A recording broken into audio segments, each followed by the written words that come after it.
मित्रों, जय माता दी। चैत्र नवरात्रि की हार्दिक शुभकामनाएं। हमारा चैनल शाश्वत दर्शन आप सभी का स्वागत करता है। आज हम बात करेंगे त्रिकोण दर्शन के बारे में।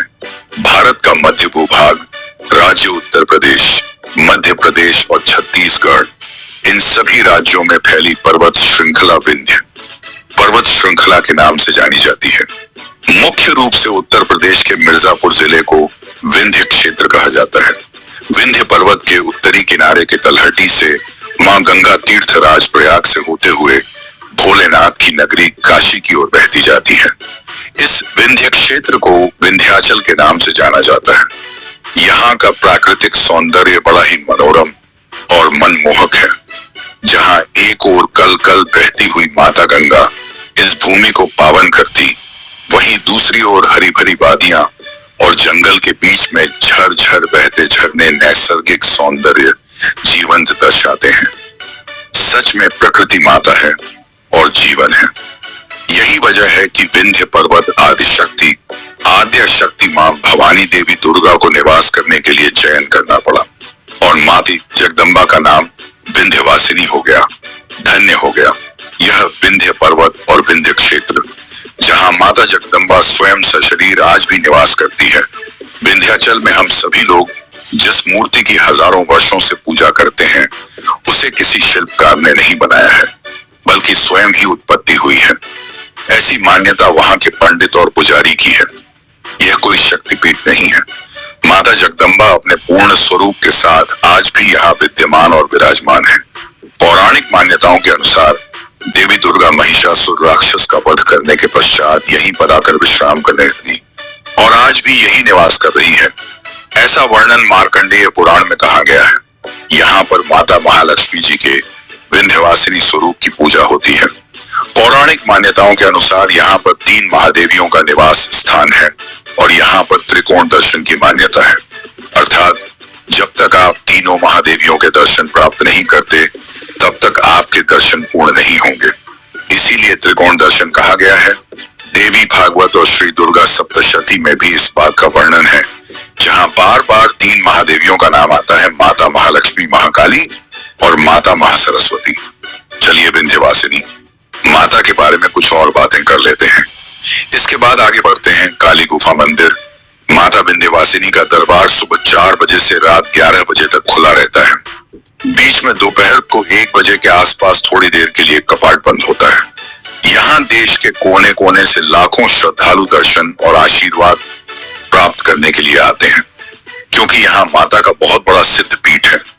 नवरात्रि के महीने में देश के कोने कोने से साधु संत, तांत्रिक शक्ति के उपासक और साधक और तमाम श्रद्धालु अपनी सिद्धियां और साधना प्राप्त करने के लिए माता के दरबार में आते हैं। यहाँ गंगा तट पर बड़ा ही प्रसिद्ध घाट विंध्याचल घाट है, जहाँ स्नान करके श्रद्धालु माता के दरबार में दर्शन के लिए जाते हैं।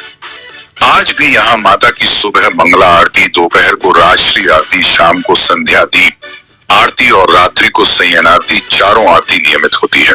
प्रतिदिन माता के अलग अलग दिव्य भव्य श्रृंगार स्वर्ण आभूषणों से, पुष्पों से, वस्त्रों से होते हैं। माता विंध्यवासिनी जी की आंख, उनके मुकुट और उनकी छतरी स्वर्ण धातु के हैं। माता विंध्यवासिनी का मंदिर विंध्य पर्वत के ईशान कोट में स्थित है। अब चलिए माता महाकाली के दरबार में चलते हैं, जो कि विंध्य पर्वत के दक्षिण में स्थित है। यहाँ से तकरीबन 12 किलोमीटर के आसपास की दूरी तय करनी है। पौराणिक मान्यताओं के अनुसार रक्त बीज नाम के दैत्य का वध करने के लिए माता पार्वती या मां गौरी कह लीजिए, इन्होंने अपना स्वरूप महाकाली के रूप में धारण किया और अपने शस्त्रों से दैत्य का सिर काटकर अपने मुख को आकाश की तरफ खुला करके रक्त बीज के सारे रक्त को पान कर गई। माता के इसी स्वरूप की यहाँ पूजा होती है और माता सदा सदा के लिए यही गुफा में विराजमान हो गई, जिसे महाकाली गुफा के नाम से जाना जाता है। चलिए हम आगे चलते हैं। त्रिकोण दर्शन की अगली महाशक्ति का दर्शन करना है, जिन्हें महासरस्वती के नाम से जाना जाता है। रास्ते में बाबा भैरवनाथ और हनुमान जी महाराज का दर्शन करते हुए 100 सीढ़ियां चलकर और लगभग 3 किलोमीटर की दूरी पैदल तय करके या रोपवे की सुविधा लेकर हम पहुंचेंगे। अष्टभुजा माता के मंदिर जहां विराजमान है। माता महासरस्वती पौराणिक मान्यताओं के अनुसार माता माता यशोदा के गर्भ से पैदा होने वाली कन्या, भगवान कृष्ण की बहन कंस के मृत्यु की आकाशवाणी करने वाली योग, माया कंस के हाथों से उड़कर विंध्याचल में अष्टभुजा देवी के नाम से आज भी विराजमान है। माता महासरस्वती जी के अष्टभुजा स्वरूप की पूजा आज भी यहाँ होती है।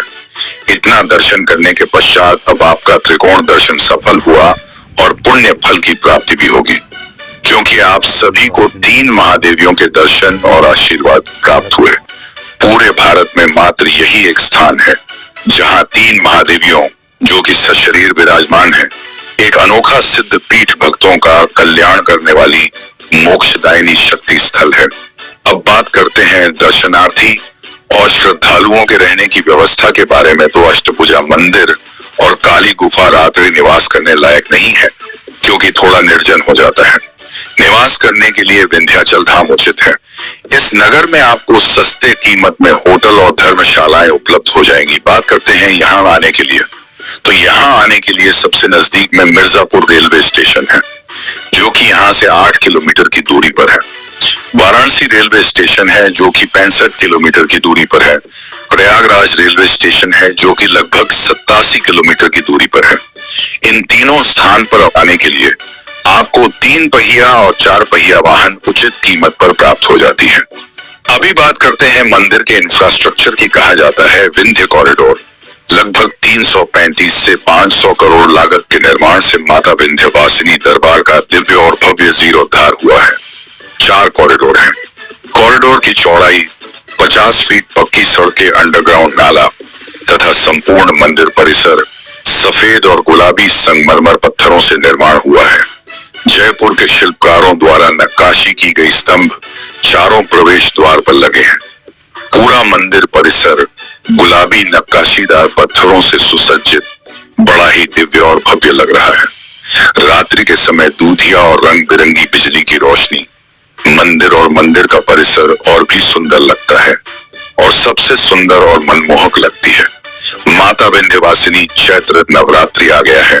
सभी शक्ति के साधक श्रद्धालु माता के दर्शनार्थी आप सभी से जय माता दी कहते हैं और विराम लेते हैं। मिलते हैं किसी और रोचक वीडियो में, और आपसे अनुरोध रहेगा कि वीडियो अच्छी लगे तो लाइक करिए, सब्सक्राइब करिए और अपने दोस्तों को शेयर करिए और प्यारा सा कमेंट जरूर करिए, कम से कम जय माता दी।